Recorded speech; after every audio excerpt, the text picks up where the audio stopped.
This is the 1967 Paris Air Show at Le Bourget, France. More aircraft and spare equipment from more countries and more manufacturers than have ever been assembled in one place before. I'm Jerry Weinbrand, and over the next hour, Dr. Hibbs and I will be giving you a brief tour of the show. Thank you, Jerry. Precisely because there is more of everything here this year, the Salon defies any convenient label or simple description. But where else would you see a Soviet space booster, born ICBM, looming over the United States Air Force's newest and finest, which are in turn clustered in court around a full-scale mock-up of the Anglo-French SST. This is international one-upsmanship at its best. Every other spring, the Paris Air Show is organized as a profit-making venture by the USIAS, the French equivalent of our Aerospace Industries Association. Jerry's first stop was their pavilion, where he spoke to a famous French pilot, a holder of the Legion of Honor, Monsieur Jacques Noutanger. Monsieur Noutanger, first of all, I'd like to congratulate you on a marvelous show. I wonder if you could tell us a little bit about Monsieur's salon. This salon is certainly the only one in the world where we have the possibility to have of 16 different countries the representation of the progress in aviation and space problems. We try to collect all those up-to-date realizations, and in the same time, it is an opportunity for all the aviation concerned people to meet in Paris, which is certainly very important for the moment to compare the experience that each country has in those future programs. As aviation-concerned people, we will be collecting tourist-type snapshots and vignettes, as well as some longer studies of foreign technology, particularly the Soviet and French exhibits. In the static display, there are more than 130 kinds of aircraft from 16 countries. Overhead, 6 aerobatic teams from 5 countries compete with fatal results. In all, more than 150 types of planes fly in nationalistic displays or in commercial demonstrations before the thousands of potential buyers in the audience. The low speed one will stop and gear down.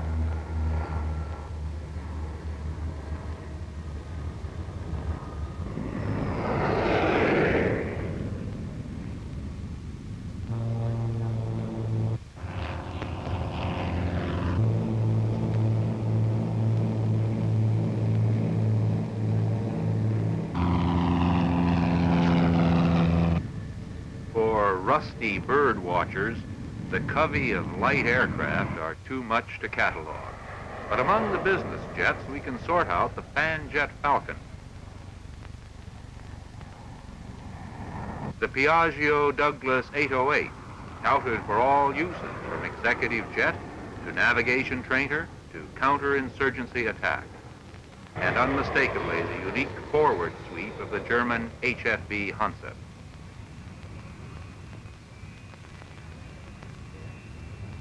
Making its public debut at Paris is the Fokker F-28 Fellowship, a 65-passenger jet successor to the F-27. Helicopters, clouds of them. Several light helicopters demonstrated pseudo-loops, but true aerobatics remain only for the Lockheed rigid rotor. History was made when 2 Air Force Jolly Green Giants flew the Atlantic non-stop. The in-flight refueling technique was developed to let rescue helicopters loiter near Vietnam battle zones. We can announce that aircraft designers have found a new place to hang appendages, on top of wings. Britain's Mach 2 Lightning is displayed with auxiliary fuel tanks in this position. And the German VFW stand. Here's a mock-up of a new 40-passenger jet with engines standing proud above wing stub. We predict much copying, or rather exploring, of this idea. A persistent rumor was that the Swedish Viggen would make a surprise flyby. It proved false, and this highly advanced plane appears only in model form. A Swedish display which attracts much attention is an infrared television system in saleable form. Named Thermovision, it could have a variety of industrial and medical uses.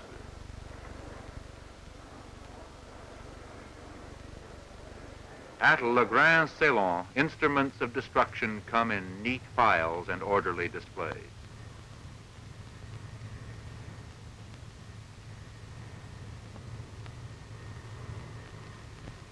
During the day's show, upwards of 1 million customers, connoisseurs, and just plain taxpayers shuffle through Le Bourget. If there are any popular favorites aside from the Concorde, it is the Soviet exhibition. After a decade of striptease-like secrecy, the sudden unveiling of Russian space hardware has an impact out of all proportion to the technology it may reveal. Dominating the static display is a 125-foot-long Vostok booster, the combination which placed the first human in orbit in April of 1961. A circular entry and escape hatch reveals the surface of the re-entry sphere, which we'll see in detail in a moment. Soviet handouts describe it as a 3-stage booster, the 4 outer strap-ons comprising stage 1, igniting at the same time as the center sustainer, designated stage 2. Each cluster is described as one motor with 4 fixed chambers. A common turbopump for each module feeds all chambers, as well as a smaller vernier engine. 12 of these single-axis movement verniers, plus 4 small aerodynamic fins, provide all directional control. Propellants are liquid oxygen and kerosene. Total thrust is estimated at 1.3 million pounds. A single-chamber 3rd stage engine is concealed near the front of the vehicle. On the rare sunny days at Le Bourget, Vostok's railroad transporter erector provided some space-age fallout in the form of a shady picnic spot. The actual Vostok spacecraft has been exhibited before, but Paris 67 gives another opportunity to study its design. The most obvious feature is the spherical re-entry body, so different from American bell-shaped spacecraft. Star of the Soviet space exhibit is the Proton, 27,000-pound satellite. Launched in 1965 and 1966 to study cosmic particles and solar radiation, Proton may be adaptable as part of a manned vehicle. The Russians avoided all questions about its unusual shape. Cosmos is the name for a long series of unmanned satellites, including both military and civilian projects. 3 small Cosmos scientific satellites exhibited at Paris show wide variations on a basic, hermetically sealed capsule shape.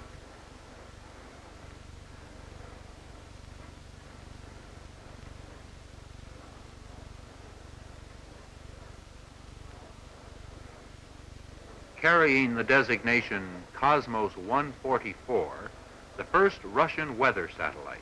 It may be adapted from a military reconnaissance version. An umbrella-style antenna decorates the Monya communications satellite. Soviet moon research is represented by Luna 9, which ejected a camera-carrying landing sphere. And Luna 10, a modification of the same spacecraft, which orbited the moon, studying gravity and magnetic fields, micrometeoroids, and gamma rays. This is Venus 3, which flew by, or perhaps into, its target in March 1966. It also ejected its white landing ball, but no data were returned. To cope with increased solar heating during the 3-month flight, Venus 3 has a liquid cooling system with hemispherical space radiators. Not far from the spacecraft display is a large model of the Russian supersonic transport, the Tu-144. Designed to fly at Mach 2.4 for 4,000 miles with up to 120 passengers, it's in head-on competition with the Concorde. Although pre-show prognosticators had said it would fly at Paris in 1967, Russian spokesmen put the first flight in the first half of 1968. This, too, is exactly when Concorde will fly. So even though the larger and faster Boeing SST will be at least 3 years later, there may be some healthy competition in the first-generation market after all. Still another Soviet surprise is a complete building devoted to metalworking, forgings, extrusions, and castings, all very saleable items. An eye-catcher is a massive aircraft frame based on 20 forgings made by the world's largest hydraulic press. As visitors leave, they're met with a typical capitalistic device, a message from the sponsor.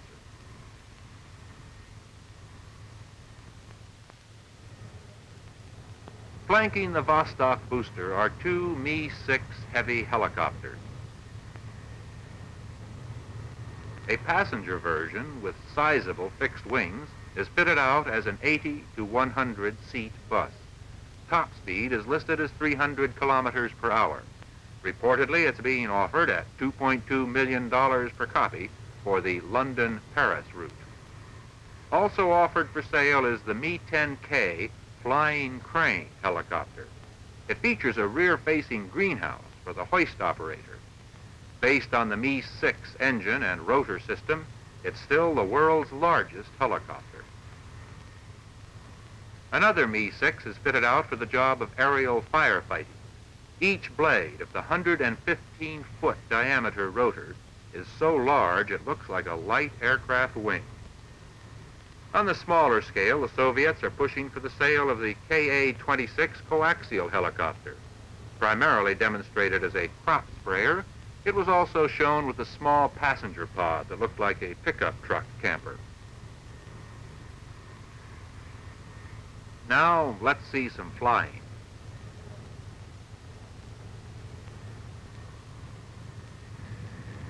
The Ka-26 uses its downwash to good advantage.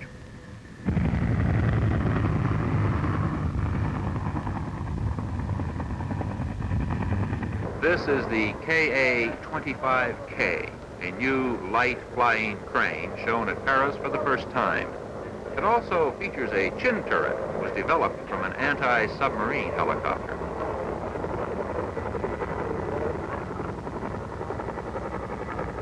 This K model of the Mi-10 refers to the short-legged version, which lifts by cable rather than hydraulic grip. That's the method previously displayed.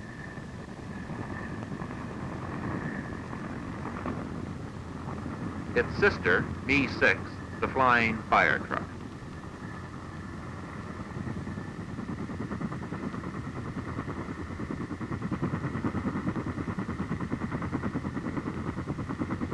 And the other Mi-6 with the stub wings and airliner aspirations.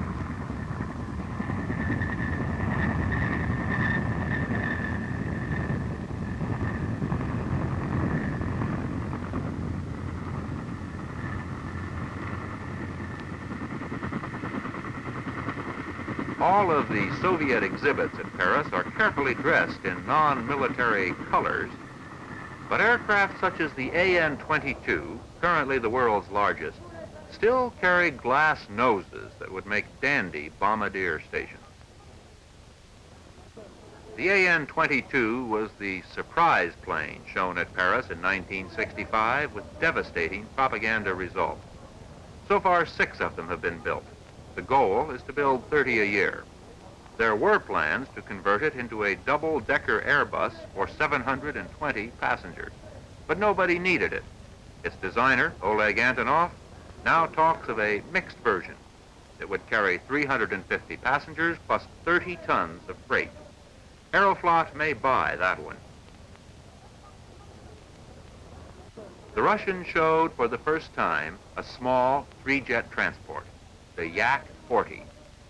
Designed as a DC-3 replacement, would carry up to 31 passengers in and out of unimproved fields. The IL-62 is a four-jet copy of Britain's VC-10. It's long overdue in passenger service. Part of the delay may be related to the unusual engineering fix to a stall problem visible on the wing.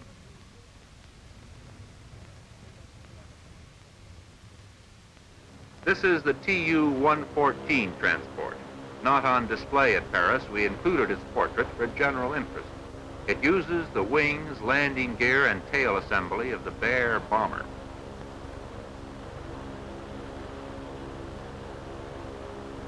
The IL-62 in décollage, as the French say.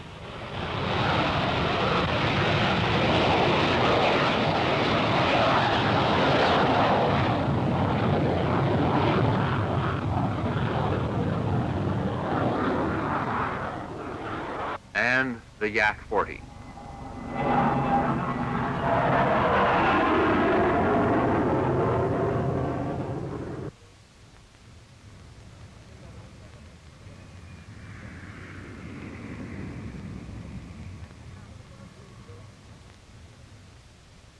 The first sight greeting a Paris Air Show visitor at the main entrance is the United States Pavilion with its Spirit of St. Louis theme.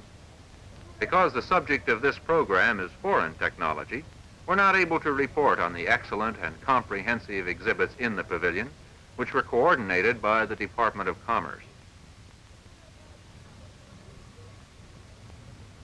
We must note, however, the SV-5J, a jet-powered lifting body trainer unveiled at Paris.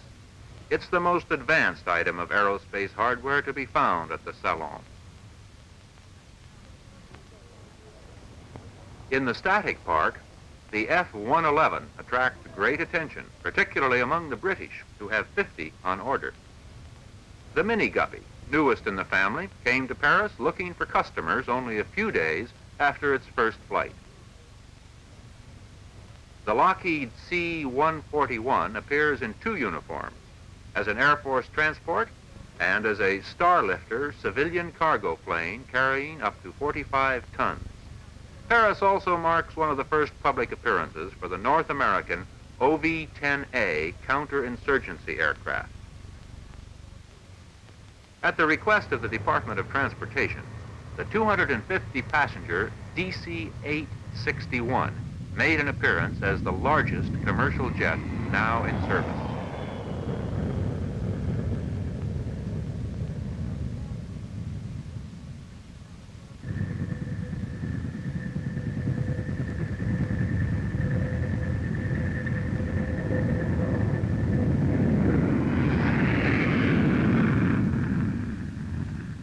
Using twin afterburners, the F-111 is a real boomer.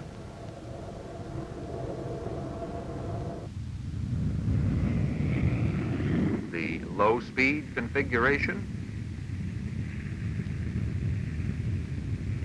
and here with the wings swept for supersonic flight. The OV-10A.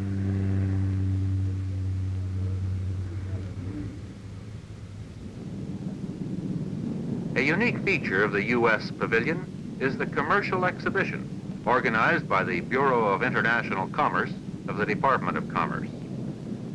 Hostesses in psychedelic uniforms admit only qualified customers to meet some 60 exhibitors. More than 7,000 buyers came, and early estimates of sales range up to $17 million. We asked Jerry Weinbrand to have a talk with one of the smaller exhibitors. I'm here at the U.S. exhibit, speaking to Mr. Kano of ACR Electronics Corporation, a division of Chromaloy American Corporation. Mr. Kano, I believe this is the first time you've been across to Paris. Yes, that's right. And have you felt it worthwhile? It's been worth the effort of coming all this way? Yes, we feel well pleased with the results so far. We've been able to meet people from all parts of the world, and they're quite interested. Have you had any actual sales leads during this time? Not really, and I don't believe that we should expect sales, but leads, yes. We've developed an increasing number of interested people. That sounds very good. Would you advise other American businessmen to come over? Yes. In your experience? Yes, we certainly would. We think it's a wonderful opportunity to expose a company's products to a great variety of people. Mr. Kenner, you're obviously not exhibiting aircraft. You might like to show me just what you have in the way of goods over here. Well, the ACR Electronics Corporation manufactures products pretty generally in the field of safety and survival. The 4F light, which is a strobe light visible from great distances, has saved many lives. We go on to a larger edition with a transmitter, and then another one with a voice transmittal. You might like to turn the transmitter on and just let us hear it.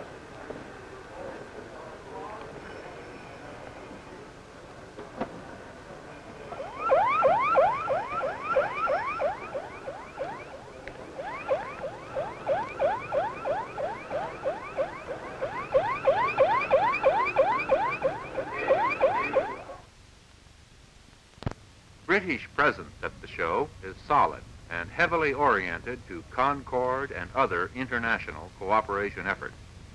Short Brothers took the occasion to announce sale of 50 Skyvan utility transports to an American distributor, Remmert Werner of St. Louis.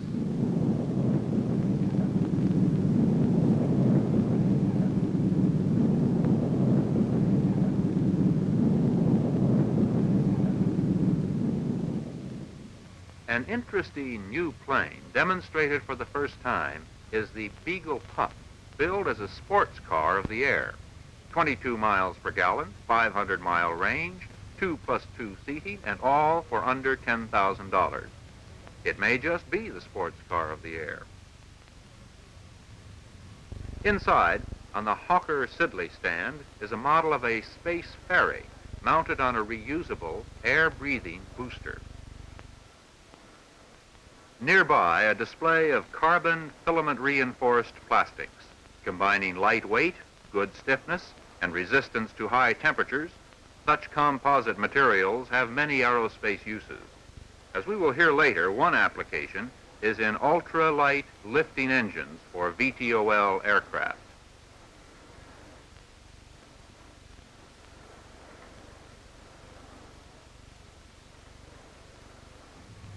On the space side, Great Britain is displaying for the first time a full-scale model of its national satellite booster, scheduled for first firing around the middle of 1968.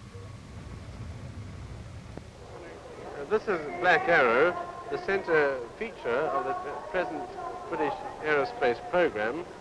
And I have here with me Mr. Geoffrey Pardo, who is the head of Hawker Siddeley Dynamics Future Projects. Hawker Siddeley being the largest European company involved in space. And I'm going to ask Mr. Pardo to let us know something about Black Arrow, if he would. Well, certainly. It's very important to us at the moment because it's a rocket which is based on the design of the very successful Black Knight sounding rocket, which we launched very successfully 22 times. This is 2 meters diameter. It's a 3-stage vehicle which uses these liquid propellant techniques of Black Knight. And the 3 stages, 2 liquids and a solid, is designed with a liftoff weight at about 40,000 pounds to put a satellite of about 230 pounds into a low circular orbit.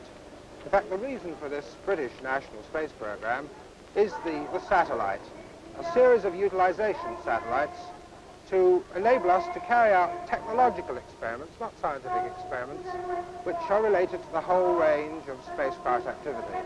And this is really the means to the end, and it is of course, providing us with a very important national launcher that we can use for a variety of purposes. Now, Black Arrow, in point of fact, is by no means the largest rocket which we've been developing in the United Kingdom. Already successfully demonstrated is the Blue Streak rocket, which is 10 feet diameter compared with just over 6 feet diameter of this. This we've now launched very successfully 5 times, but in the European program, the European Launcher Development Organization. which has 6 European countries together with Australia that have combined to produce a really large satellite launcher, one that will put up over a ton into a low circular orbit, even with 3 stages. Have you managed to form an opinion yet of the Paris Air Show? Yes, I certainly have an opinion. I have no means have looked at all the things yet, but I expect to do so. I think it's very impressive. It's much larger than the last show. In fact, my personal reaction, even being involved in the business, is astonishment at just how much is going on around the world in aerospace. And of course, in space of my own particular interest, there are some very interesting exhibits. The American exhibits, obviously, as usual, show the breadth of activity which is going on in the States. The Russian exhibits this year are very interesting with a full-scale Vostok. They have been very revealing on a large number of their satellite projects and their basic propulsion systems. And I think by the sheer scope of what they have now revealed of their activity, the Russian exhibit is very interesting. I like to think also that what I've said about the European interest in space is really evident. There's a tremendous number of national rockets and international rockets of European countries. So by and large, I would think that people who are here would get the right impression of a very active and growing aerospace industry. And of course, I am very impressed too by the aircraft, the supersonic aircraft and the Concorde, which tends to be a bit of a central theme of the whole symposium. No, it's very interesting indeed. Let's take a closer look at that central theme. The full-scale metal mock-up cost over $600,000, and for its thousands of visitors, is indistinguishable from the real thing.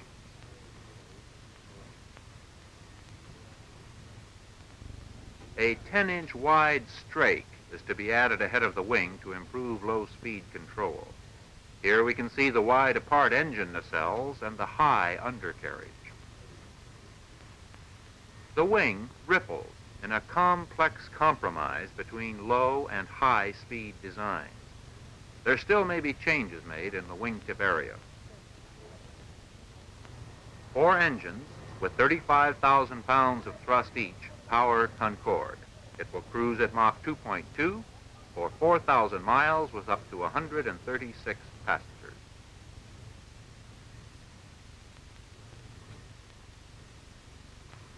Inside the mock-up, visitors find a familiar scene. Ordinary seats are arranged 2 and 2 in the economy section and 2 and 1 in the first-class section. The most unusual items are the 6-inch small windows with optical illusion frames to make them appear larger. Very soon now, the Concorde story will be one of airline operation rather than hardware. For this story, Jerry visited the Air France stand, one of the first lines to fly the SST. He spoke to Monsieur Paul Besson, Vice President for General Engineering. Monsieur Besson, I wonder if you could tell me something about Air France's operation with Concorde, when you'll introduce it and where you'll be flying it. We hope to introduce Concorde in 1972, and this airplane will be first operated over the North Atlantic to North America, second to Central Atlantic to Central America, the Caribbean, third to South America, and later to Asia and Africa if this airplane is not too much limited in its operation by the Sunny Bureau. Would you like to let us know a little bit more about the tariff on the Concorde? The tariff on the Concorde will be more expensive, obviously, because the operating cost of the airplane is greater than today's subsonic and of future subsonic airplane. How far the tariff will be increased on the Concorde, I can't tell you today, because this will be a matter of competition and international agreement. And I think the passenger will accept to pay a little bit more because of the greater speed of the airplane. But how much more they will pay, I don't know. In other words, I can't tell you today what will be the extent of the market of this airplane. I wonder if you could tell me, what sort of fleet do you expect in 1975? in the fleet we'll have in 1975 will consist mainly of subsonic airplane, which will be the today subsonic airplane as the 707, some Caravelle, some 727-200. These are for the short-haul operation. And we'll have on the long-haul operation two 747. We will have our Concorde, which will be operated for 1972. And we will just receive our US SST, our Boeing 2007-07. We already have one or two automatic landing systems, either in experimental stage or in operation. How about Air France? When do you expect this? We will operate soon with automatic landing, 727-200, our 707, and our Caravelle. And in 1975, all our airplanes will be equipped with automatic landing. The only thing we don't know yet is how far this kind of equipment will be used in order to lower the weather minimum. The weather minimum will be certainly much lower than today, but it does not mean that in 1975 we will operate the airplane with almost 0-0. The weather minimum will be lower, which means that the regularity would be improved to a great extent. We believe you're already training some of your pilots in the Falcon jets. That's right. We are training our pilot today on the Falcon, which is a smaller jet than the jet we are operating on our regular line, but which has very good handling characteristics, which allow us to save a great number of hours of training on our larger airplane. Paris 67 provides the first opportunity to compare in model form at least the three supersonic transports, Concorde and the Tu-144, the first generation competitors, and the swing wing United States second generation SST. For a comparison, Jerry Weinbrand caught up with the man who has more flying time in large supersonic aircraft than anyone else, Al White, former project pilot on the XB-70. Well, I was happy to see the Russian airplane particularly. I thought that the Russian and the British-French airplane were quite similar in their configurations. The engine configuration in the Russian airplane looks a little better from the standpoint of controllability with an engine out because they're clustered much closer together. However, they may have a problem with noise around the tail on their airplane. I think if you compare the two to the Boeing or the United States SST, why, we have a much larger airplane. It looks like a possibly much more comfortable airplane. And I would think that the low-speed handling qualities of the airplane will be quite a little bit better than with the variable sweep wing than what these two appear to be. I wish I knew more about the handling qualities of the airplane. I think certainly for the first crack, these are very fine-looking airplanes. I'm looking forward to at least the British, French, and the Boeing airplane on TWA. So what do you think about the ground handling problems for passengers on these SSTs? Well, I don't think there's going to be particularly a ground handling problem. Before we see the supersonic transports, we're going to have the 747s in service, and this airport problem of handling the masses of people will have to be solved before we really realize the benefit from the big airplane. And of course, once having solved it, I'm certain that the SSTs will fit right into that picture. So I look for that problem to be solved probably before the SSTs are here. Besides Concorde, Other international cooperation projects include Transall, a French-German transport, the Atlantic anti-submarine plane. Developed under NATO sponsorship, parts of it are built in 5 countries.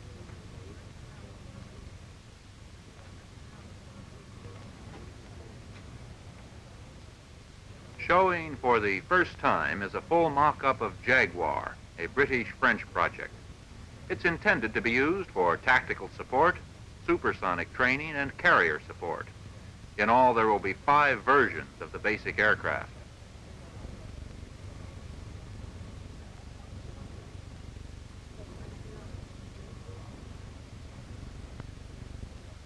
Very common in model form is the A300 European Airbus, to be built by England, France, and Germany. Designed as a 2-engine shuttle for up to 300 passengers, each engine will produce over 50,000 pounds of thrust. The large rocket on the right in the extensive French display is Coralie, upper stage to the European launcher Mr. Pardoe spoke of. We're now looking at part of the French space exhibition, and I'm going to ask Mr. Lawrence L. Janssens of CEREB to tell us something about this exhibit. Mr. Janssens, could you put us in perspective as far as the French exhibits are concerned as we see them here? Well, right here you have only one aspect of the French space exhibit. The other aspect is over on the other side. Maybe it sounds a bit complicated, but in fact it is fairly simple. There is in France, as you have in the States, a certain relationship between DOD on the one hand and the equivalent of NASA on the other hand. Now, the exhibit which you see here is, we could say, the DOD exhibit. DOD has had the responsibility for developing ballistic missiles and started to develop a missile which you see over there, which is the Sapphire, which was basically a technology acquisition vehicle. Out of that vehicle, we could get up to 4,000 meters per second speed, so that once you get there, the orbital speed is within reach. This is why, under a joint agreement between the French DOD and CNES, the Diamant satellite launcher was developed by taking the experimental payload off the Sapphire and replacing it by a 3rd stage engine, which again gives us 5,000 meters per second, so that combining the speed loss we will have during the ballistic climb phase, we still get orbital velocity, and we've proved it 4 times. 4 vehicles were ordered, we've fired them all 4, and there were 4 successes, and we're very proud of it. Now, if to illustrate what it has brought us, is that you can say that basically the technology used in the 1st stage has been used to extrapolate to the 2nd stage of the European launch vehicle. So another extrapolation which we have made out of Sapphire, which uses the 2 same stages as Diamant does, is in the field of solid propulsion. The missile which you see next to it is a solid propelled ballistic missile, which is designed to be fired from a silo. We hope we'll never have to fire it. That's the basic deterrent game you're playing. The basic technologies which we've incorporated in the 2 stages of that vehicle were acquired on the 2nd stage of Diamant, and in fact on the 2nd stage of Sapphire. So the whole of our effort has been towards being at the head of a pool of technologies out of which we can either develop stages, or stages having been developed, use them in a sort of building block concept to build up several types of vehicles. Now, this is only one part of the story. This is mainly concerned with launching vehicles. CNES, the Centre National d'Études Spatiales, who have a marvelous exhibit on the other side, they are, to all practical extents, the equivalent of NASA. And they are presenting their work in various fields, such as the most important one being, of course, the satellites they have developed under the purely French program, satellites they have developed in cooperation with NASA, such as FR1, and there are other activities in the field of sounding rockets, balloon rockets, and there are new projects which they are working on for the moment, such as the AOL project, which is a meteorological satellite system.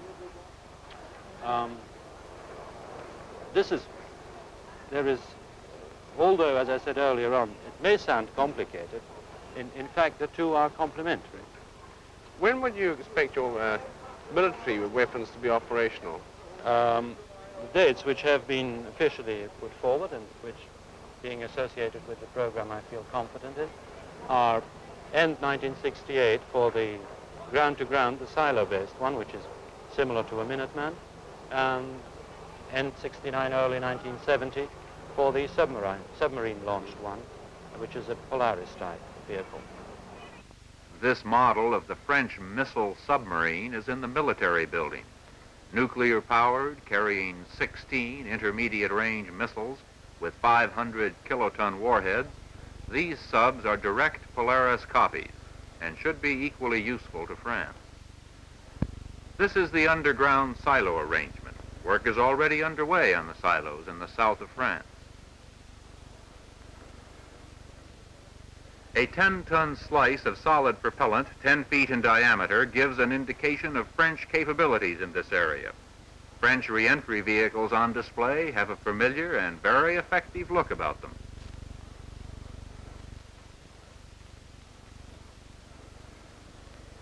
This is the top structure of Dimont as it launched the first French satellite, the A1. The date, November 26, 1965. Since then, the French have been busy designing others.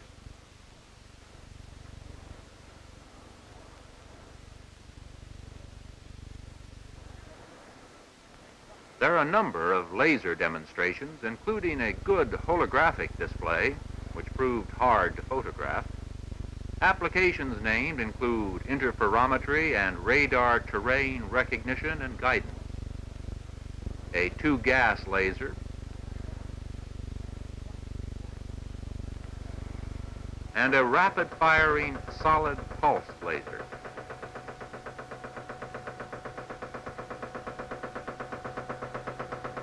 A laser distance measuring device built for the Stephanie Observatory.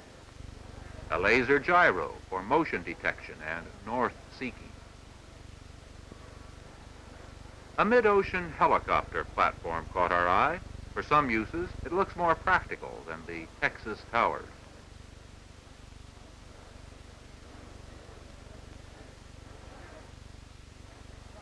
This is a one-man rocket flyer.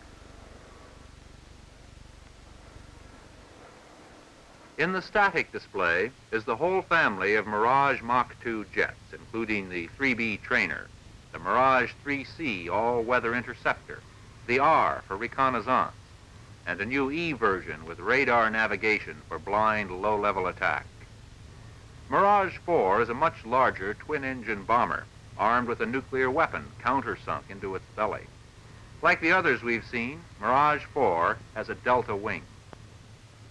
The newest member of the family, however, has a swept wing with a separate tail surface. Designated the F1, it's currently in flight testing. The F1, with its new shape, paves the way for the upcoming variable geometry Mirage. Shown here in model form, the Mirage G will eventually replace the current generation of deltas.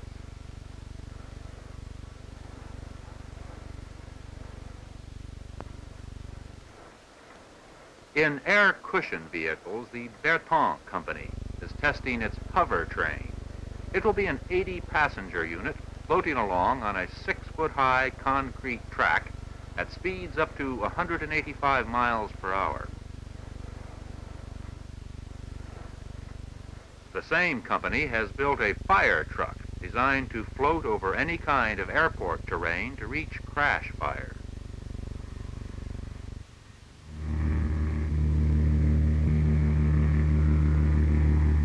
Showing at Paris for the first time is this civil version of the Super Frelon by Sud Aviation. Among its distinguishing features, 3 turbine engines. Finally, a short landing demonstration by the Breguet 941.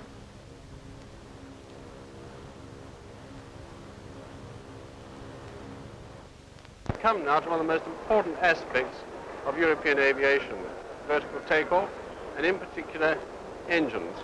To talk about this, we've got Mr. Guy Smith, Chief Projects Engineer of Bristol Siddeley.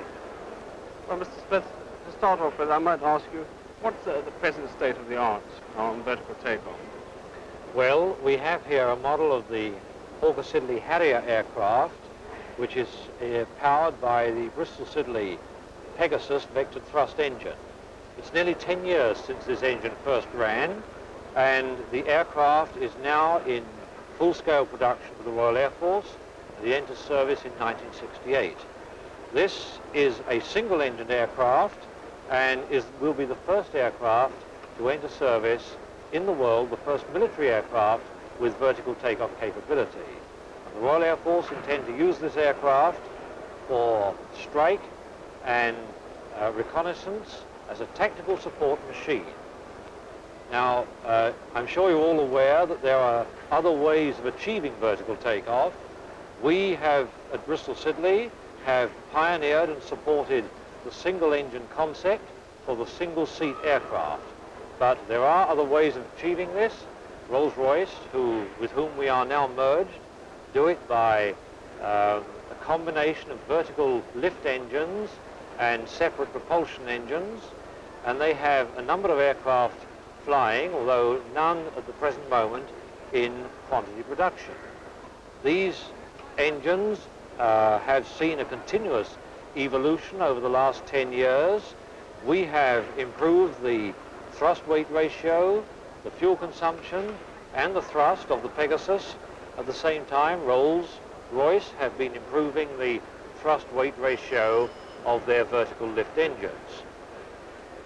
In addition to this particular type of machine, this strike aircraft, there is a transport aircraft flying in Europe with present short takeoff capability, but will in future have vertical takeoff capability. That is the Dornier DO-31 aircraft, which has two Pegasus vector thrust engines just like this, and pods of vertical lift engines on the wingtips. And then in the immediate future, the United States and the Federal Republic of Germany are doing a number of joint studies on vertical takeoff strike and interceptor aircraft, which are using the separate vertical lift engines and propulsion engines. And the vertical lift engines are being developed jointly by Rolls-Royce and the Allison division of General Motors. These engines will have lift thrust to weight ratios of around 20-to-1. They will incorporate a great deal of new technology, of new materials, composite materials of plastics reinforced with fibers to achieve this very high thrust-weight ratio. And it's going to be most interesting to see how these concepts develop. Fairly recently, over the last 2 years, we've been tackling some of the major problems of vertical takeoff, which are not, strictly speaking, technical ones of the engine or the airframe, so much as the operational ones of deciding how an air force or a combined defense force can use this type of machine in an operational role. And these problems are largely logistic, ones of supplying fuel and ammunition to these dispersed bases where these aircraft can operate from, the problems of communication, the problems of reliability, of maintainability, and so on, of the engines and the airframe. And a recent tripartite squadron of the United States, Germany, and the United Kingdom have gone a long way to solving these problems. That tripartite squadron has done its job, it's come to an end, and most of the aircraft are now in the United States being evaluated separately by the Army, the Navy, and the Air Force. There is an interesting combination between the purely vectored thrust solution, the single engine solution of the Harrier, and the separate lifting and propulsion system, and that is the German VAK-191B aircraft, which is being developed jointly by VFW in Germany and Fiat in Italy. This is a 3-engine solution which has 2 pure lift engines and a vectored thrust engine which provides thrust at takeoff to assist the lift engines, and then after transition into cruising flight, the lift engines are switched off and the vectored thrust engine takes over. This is a prototype which is being developed at the present time, should fly, I think, about the end of next year. Mr. Smith, how do you see the development of the commercial STO aircraft, and in particular, what's the noise problem going to be? Well, I think one thing seems to be quite clear, and that is that these vertical lift engines are going to be too noisy for civil applications. Because if you're going to do civil vertical takeoff, the very nature of it, you want to do it from the center of a populated area, otherwise you don't want vertical takeoff. And the indications are that the noise of these lift engines is too great. We at Bristol Siddeley have been a little bit inclined to the view that short takeoff is a more sensible and more easily achievable, of course, objective, and probably sufficient for civil and military applications. And we have an engine solution we're working on at the moment, which is a combination of vectored thrust and flat blowing. And this is flat blowing, which is a fairly well-established technique, but at a fairly high pressure, which we think is going to produce a noise which is outside the audible range and hence will not be a problem in city centres. And we think that with this combination of vectored thrust and flat blowing, we can achieve a very good performance with a balanced field length, that is a takeoff performance and a landing performance which are equal to about 800 feet of field length, and one can get a very economical and very safe and satisfactory aircraft for this type of application. Now, of course, the competition is going to be with helicopters, with tilt-wing aircraft, and it's going to be most interesting to see how these concepts develop. The tilt-wing concept is demonstrated at Paris by the American tri-service XC-142. Shown in civilian colors, it is aimed directly at the city center to city center market.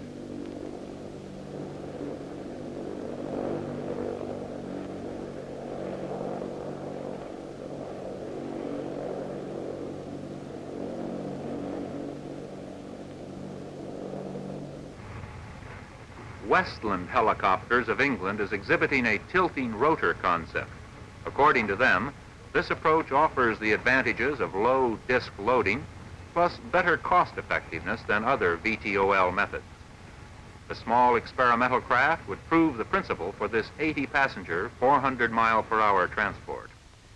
The Nord 500 is an experimental prototype to explore shrouded propellers as VTOL devices. Aerodynamic vanes behind the propellers control the tilting process.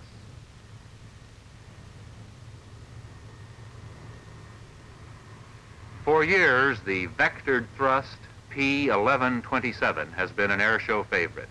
Now it appears in military dress for the first time as the Hawker Siddeley Harrier, a strike aircraft on order by the RAF.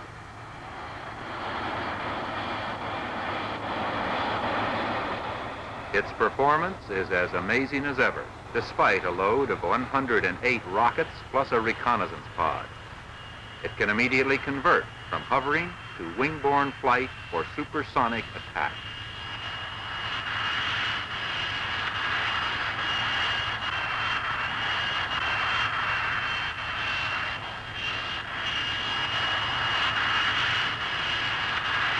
The only flying we can show you more spectacular than that is to sample some of the aerobatic teams as they performed on the final Sunday of the 1967 Paris Air Show.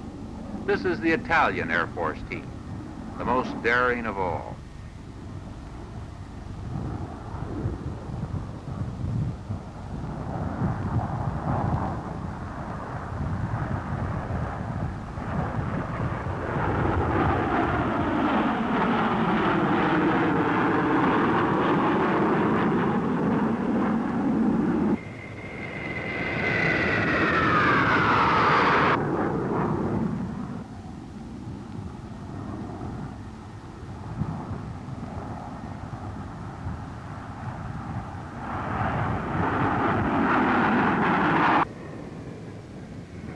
British RAF team, the Red Arrows.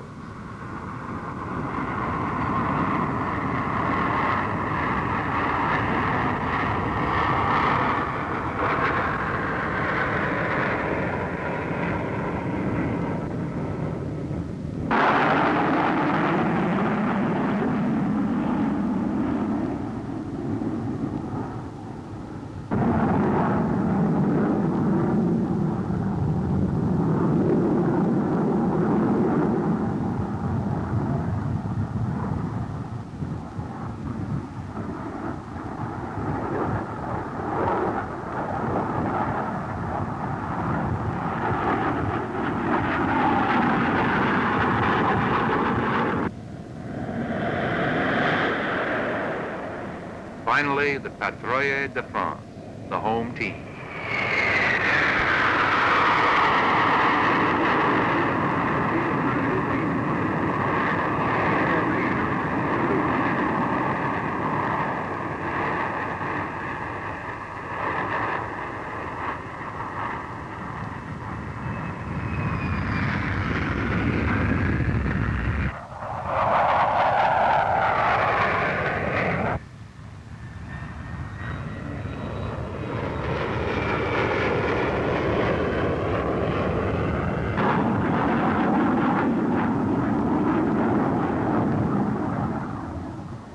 In the closing minutes of the closing day, tragedy.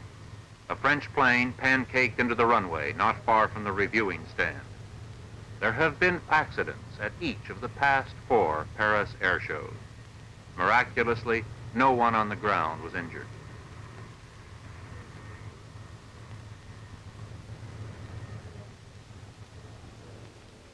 Well, it's over for another 2 years. I wonder what we'll see in 1969, the next Paris Air Show. Undoubtedly, a couple of SSTs in operation. Possibly the Russians will bring some more surprises. I think, too, we're bound to see more international cooperation and cooperation between firms. Until we meet again, this is Jerry Weinberg from Paris. De 40 à 62 passagers plus les bagages, ou 5420 kilos de charge marchande. Appareil en production de série, plus de 144 unités ont été commandées, 70 sont en service dans différentes compagnies à travers le monde. À pleine charge, l'appareil peut décoller au poids de 20 185 kilos. Le HS 748 a également été choisi comme avion d'affaires par des hautes personnalités, et en particulier par la famille royale britannique, le roi de Thaïlande, les présidents des gouvernements d'Argentine, du Brésil, d'Inde et de Zambie.